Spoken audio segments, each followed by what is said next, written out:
দিকে কেউ নিচ্ছিল না, ইন্টারনালি বাংলাদেশের ভেতরে কেউই তাদেরকে ভলান্টিয়ার করে নেওয়া পাচ্ছিল না। কাজে গভর্নমেন্টকে এই পথেই ধরতে হয়েছিল মালেকা খান যেই একটা যুদ্ধের মধ্যে এই দেশ একেবারে বিধ্বস্ত হয়ে গেল, সেই দেশে আসলে কি নতুন করে একটা ধারণার সৃষ্টি করার কোনো কি সুযোগ ছিল না? আপনার অভিজ্ঞতায় কি বলে? না, সুযোগ ছিল এবং কাজ শুরু হয়েছিল। যেমন মোস্তফা চৌধুরী বলছিলেন, তার কথা ধরে আমি বলি যে যে শিশুদের ওই সময় দেশে এবং বিদেশে দত্তক দেওয়ার যে একটা, আমাদের তো আইন ছিল না, তো প্রথম যে অর্ডিন্যান্সটি করা হয় সেটা কিন্তু বঙ্গবন্ধুর মানে তার কাছে বেগম সুফিয়া কামাল ছুটে যান। এখানে আমি একটু কথা বলি যে এই বাচ্চাদের নিয়ে যাওয়া, বাচ্চাদের জন্য যিনি প্রথম আমাদের পাশে এসে হাত বাড়ালেন তিনি কিন্তু মাদার টেরেসা। মাদার টেরেসার কাছে কবি সুফিয়া কামাল আমাকে পাঠালেন, বললেন যে উনি তো জানেনি সন্তানদের কীরকম করে কথা বলেন, বল যা তো শুনে আয়, কী করবো আমরা এখন। তো ওনার কাছে যখন গেলাম, মাদার বললেন যে তোমাদের তো অনেক সমস্যা, এই সমস্যাটা আমরা পৃথিবীর সবাই মিলে ভাগাভাগি করে নেই, এইরকম করে উনি বললেন খুব আন্তরিকভাবে। এবং উনি বললেন মানুষকে ভালোবাসা দাও, যে শিশুটি জন্মেছে তার তো অপরাধ নাই, তাকে বাঁচতে দাও, এবং তাকে বাঁচার জন্য অনেক লোক রয়েছে, তাদের কাছে নিলে বাঁচা যাবে, এইরকম করে উনি জিনিসটা বললেন। আমরা কিন্তু আমাদের কাজের পরিধিটা ওইভাবেই রেখেছি যে এই কাজগুলি নিয়ে আমরা খুব ব্যস্ত ছিলাম এবং খুব দুরূহ কাজ ছিল সে সময়। তো তখন কবি সুফিয়া কামাল ছুটে যান বঙ্গবন্ধুর কাছে যে আমার দুটো জিনিস দরকার। একটা হলো যে মেয়েরা অল্প সময়ের মানে এখনো গর্ভপাত করা সম্ভব ওদের, কারণ তারা চাচ্ছিল এর থেকে মুক্তি পেতে, এবং তাদের আকুতির জন্যই কিন্তু এই অর্ডিন্যান্স এর করার জন্য কবি সুফিয়া কামালকে বদরুন্নেসা আহমেদ তখন দৌড়াদৌড়ি করেছেন। এবং ওই দুটা প্রথম এটা অর্ডিন্যান্স হলো, পরে সংসদে এটা আইন করে নেয়। তারা কি আসলে মুক্তি পেয়েছিলেন? কারণ আমি আপনার অভিজ্ঞতায় জেনেছি যে তারা এখনো গোপনে আপনাকে ফোন করেন, আপনার কাছে দুঃখের কথা বলেন, কিন্তু পৃথিবীর কাউকে বলতে পারেন না। এই বিষয়টি জানবো আরো, তার আগে নিচ্ছে একটা ছোট্ট বিরতি।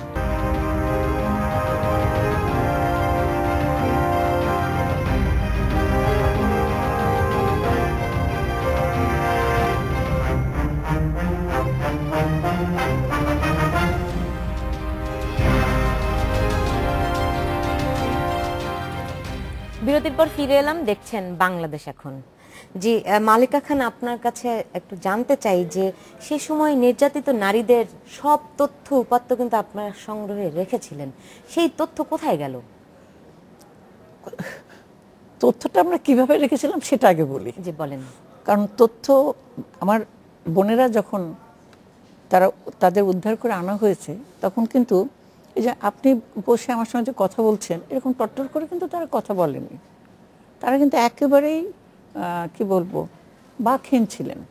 কাজে তাদের সঙ্গে যখন একটা ফর্ম তৈরি করা ছিল যে এইটাকে পূরণ করতে হবে, সেই ফর্ম পূরণ মনে করেন 1-1.5 বছরও হয়নি। কারণ বিভিন্ন তথ্য সংগ্রহ করার জন্য আস্তে আস্তে আস্তে আস্তে তাদের কাছ থেকে এগুলি বেরিয়েছে। এমনকি অনেকের নামটা পর্যন্ত পরে দেখা গেছে এই নাম না সেই নাম। তো এই যে একটা অবস্থা, একটা ট্রমার মধ্যে তারা ছিলেন নিজেরাই। তারপর ওখান থেকে তাদেরকে আস্তে আস্তে বের করে, আমি একজনের কথা বলি, ফিরোজা খাতুন, কবি গোলাম মোস্তফা সাহেবের বড় মেয়ে, কবি সুফিয়া কামালের সাথেই এই সংস্থায় কাজ করেছেন, চমৎকার গান গাইতেন। উনি সুন্দর করে গান গেয়ে ওদের হঠাৎ করে একটা মেয়ে হেসে দিল, তখন বলে দেখ হাসতে জানে। আমি তো ভেবেছিলাম হাসতেই জানে না, মানে কত সহজভাবে ওদের সাথে মিশতে হয়েছে। এটা একেবারে কোনো মানে স্বেচ্ছাসেবক হিসেবে তখন যারা এসছেন, এখন নাই, ওনারা পৃথিবীতেই নাই। তো অনেকভাবে তাদেরকে দিয়ে এমনভাবে সম্পর্ক আমরা তৈরি করেছি, যেটাকে আমরা পেশা হিসেবে র্যাপোর্ট শব্দটা বলি। তারপর আস্তে আস্তে আস্তে আস্তে আমাদের সঙ্গে কিছুটা সহজ হয়ে গেছে। তো সহজ হওয়ার পরে আমরা সেই তথ্যগুলি একটা জায়গায় একটা ডেটা হিসেবে রাখা হয়েছে। কিন্তু দুঃখের বিষয়, মানে এটা বলতেই হয় যে বঙ্গবন্ধু হত্যার পরে এই সম্পূর্ণ জিনিসটা অন্যদিকে চলে যায়। আর কবি সুফিয়া কামাল ওই সময় এই সংস্থায় ওনার অজান্তেই সংস্থার যে একটা কর্মকাণ্ড ছিল সেটা দখল হয়ে যায় অন্য একটা। তা আমরা তো আর এগুলি নিয়ে ছিলাম না, আমরা ছিলাম আমাদের কাজকর্ম নিয়ে।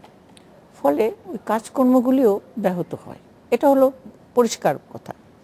আরেকটি কথা আমি যেটা বলতে চাচ্ছি সেটা হলো যে কিভাবে সহযোগিতা তখন পাওয়া গেছে। তখন পাওয়া গেছে দুটি মন্ত্রণালয়, যেমন সমাজ কল্যাণ মন্ত্রণালয় এবং ত্রাণ ও পুনর্বাসন মন্ত্রণালয়। সমাজ কল্যাণে ছিলেন জহুর আহমেদ চৌধুরী, উনি ছিলেন মন্ত্রী, আর ত্রাণ ও পুনর্বাসন ছিলেন কামরুজ্জামান সাহেব। তো এরা দুজন, আমরা তখন তো তরুণ, আমরা ওনাদের কাছে সরাসরি কতবার জেগেছি, কত সহজভাবে জেগেছি। মানে এখন অনেক কিছু মনে করেন প্রশাসনিক অনেক কিছু, অনেক বেড়া ডিঙিয়ে যেতে হয়, তখন আমাদের এসব বেড়াটেরা ছিল না। খালাম্মা বলেছেন যখন যা লাগে দৌড়ে যাবি, আর ওনারাও বলেছেন যা লাগে দৌড়ে ছুটে এসো। তো এই যে সুন্দর যে দুটো মন্ত্রণালয় আমাদের পাশে দাঁড়ালেন এবং সরকারি সম্পূর্ণ সহযোগিতা তারা দিলেন। আজকে যে আদালতের রায়ের মধ্যে যে বলা হয়েছে যে সমাজ কল্যাণকে কাজটা করতে হবে, এটা কিন্তু ওই অতীত অভিজ্ঞতার আলোকেই এসেছে, এটা একটা ভালো দিক।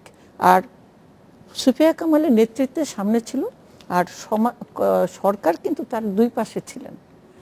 মানে আমি একটুখানি আগের কথাটা যেতে চাই যে সেই তথ্যগুলো শেষ পর্যন্ত কি হলো, কিভাবে হারিয়ে গেল? মানে এখানে হারিয়ে গেছে নাকি এগুলি একদম পরিকল্পিতভাবে পুড়িয়ে দেওয়া হয়েছে? আচ্ছা, সেগুলির আপনারা খুঁজে টুজে বের করেন যে মনস্তাত্ত্বিক দিক কি করা হয়েছে। আমি মানে যা বাস্তব সেটুকু আমি বলি। সেটা হলো যে এই বেগম সুফিয়া কামালের নেতৃত্বে যে কেন্দ্রীয় নারী পুনর্বাসন সংস্থা, যার শাখা ছিল প্রত্যেকটা জেলায়, এটা কিছুদিন এটা চলছে। এর পাশাপাশি সরকার মানে বঙ্গবন্ধুর নির্দেশে নারী পুনর্বাসন বোর্ড করা হলো, যেটাতে বেগম অনেক তখনকার সাংসদরা ছিলেন, বেগম সাজেদা চৌধুরী ছিলেন, তারপরে ডক্টর নীলিমা ইব্রাহিম ছিলেন, বাসন্তী গুহ ঠাকুর, পান্না কায়সার ছিলেন, তারপরে মুনির চৌধুরীর স্ত্রী লিলিয়া, উনি ছিলেন, লিলি চৌধুরী ছিলেন, অনেকেই ছিলেন আর কি। ওটা সরকারি একটা করা হলো ওটাতে। এটা কিন্তু আদি এবং অকৃত্রিম এক কাজ চলছে, আর ওটা নতুন করে করা হলো, নতুন কাজের একটা চিন্তা ভাবনা করা হলো, ওইখানেও কিন্তু আপনার তথ্য আছে। আচ্ছা, তারপর আরেকটা কথা বলি, এই নারী পুনর্বাসন বোর্ড যখন কাজ করছে, জাস্টিস সোভান তার নেতৃত্বে ছিলেন, আর ওটার প্রথম এক্সিকিউটিভ ডিরেক্টর ছিলেন আমাদের মুশফিকা মাহমুদ। রাজশাহী রেঞ্জের যে ডিআইজি ছিলেন শামসুন্নাহার মাহমুদের ছেলে, বড় ছেলে মামুন মাহমুদ, ওনাকে তো হত্যা করা হয়, পাকিস্তানিরা তাকে হত্যা করে, উনি শহীদ। আমি একটু জানতে চাচ্ছি, এই যে নারীদেরকে আপনারা অদৃশ্য করে দিলেন, শেষ করে একদম মানে তাদেরকে তাদের সব পরিচয় মুছে দেয়া হলো। আমার কথাটা শেষ করতে দেন তো, এগুলি যে একেবারে নাই কোথাও তা না। আমি আপনার এইগুলি জানেন, পরে তো আমাকে পাবেন না আর জানবেন কোথেকে। তো নারী পুনর্বাসন বোর্ডেও কিন্তু আপনার এই তথ্যগুলি সরকারি এই তথ্য, কারণ ওই অফিসটার মধ্যে যে ছিল, নথিপত্র ছিল, সেগুলি তো পুরানো হয়নি, সেগুলি গেল কোথায়? গেল। তারপরে হলো যে নারী পুনর্বাসন, নারী ও শিশু মানে কল্যাণ ফাউন্ডেশন হলো। তো কল্যাণ ফাউন্ডেশন যেটা হলো, সেটা কিন্তু ইস্কাটনের ওই বাড়িটা, এই যেটা এখন মহিলা অধিদপ্তর, এটা কিন্তু ফাউন্ডেশনের নিজস্ব সম্পদ। তো ওই বাড়িতেও এইগুলি অফিস আদালত ছিল, লোকজন ছিল, আর অনেক শহীদ পরিবারের সদস্যরা ওখানে চাকরি করেছেন। তো রাতারাতি যখন সরকারি ঘোষণা দিয়ে দিল, সেটা হলো বোধহয় এরশাদ সাহেবের আমলে, তখন মহিলা মন্ত্রী ছিলেন একজন। তো ওই সময়ে এটা হঠাৎ করে ওই মহিলা মন্ত্রণালয়ের অধীনে চলে গেল। তো চলে যাওয়াতে এখানেও তো তথ্যাদি ছিল। আর ও যেটা স্বেচ্ছাসেবী হিসেবে বেগম সুফিয়া কামালের উদ্যোগে যেটা শুরু হয়েছিল, সেটার তথ্যাদি পরবর্তীতে যারা কাজ করেছেন ওনারা নিজেরাই বলেছেন যে মেয়েদের যদি অসুবিধা হয় সেজন্য আমরা পুড়িয়ে দিয়েছি। তো আমি খুব দুঃখ করেছি যে আমি চলে আসলাম, তো বেগম সুফিয়া কামাল যখন এখানে নাই, আমি তখন ওখান থেকে দায়িত্ব ইস্তফা দিয়ে আমি ছেড়ে দিই, আর আমি চাকরি আমার আর জীবনে আর চাকরি করি নাই আর কি। তো যাই হোক, তখন আমি কিভাবে রেখেছিলাম সেটা বলি। প্রত্যেকটা ওই নথি ওদের যতটুক, তারপর ওর সাথে ফলো আপ কেস ওয়ার্ক হিসেবে পেজ পেজ পেজ পেজ নানান রকম তথ্য ওর মধ্যে ছিল। তারপরে এগুলিকে শালু কাপড় দিয়ে পেঁচিয়ে ওর ভিতরে আমরা কি বলে কালিজিরা, নিমপাতা এগুলি দিয়ে, কারণ ছোটবেলায় দেখেছি দলিলপত্র এইভাবে রাখে, ওইভাবে আমরা সুন্দর করে রেখে এসেছিলাম। সেগুলি যখন ওনারা নিজেরা বললেন যে আমরা মেয়েদের ক্ষতি হবে দেখে আমরা পুড়িয়ে ফেলেছি, তখন আমরা বোকা হয়ে গেলাম। যেগুলি গবেষণার জন্য রাখা হলো, 20-30 বছর পরে কাজে লাগবে, আমরা হয়তো থাকবো না, এইসব চিন্তা করে আমরা করেছিলাম। এই পার্টটা হলো একটা।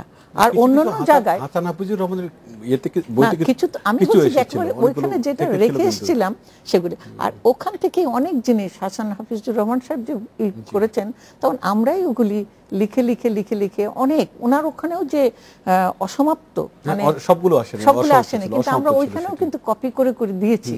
কিন্তু ওই অফিসেও খুঁজলে আমার ধারণা যদি ফাইলটা এতদিনই নেই, কিন্তু আমি বলছি কোথায় কোথায় থাকার সম্ভাবনা রয়েছে সেই জিনিসগুলো আমি আপনাদেরকে জাদুঘরে আমি একবার কিছু ফাইল দেখেছিলাম।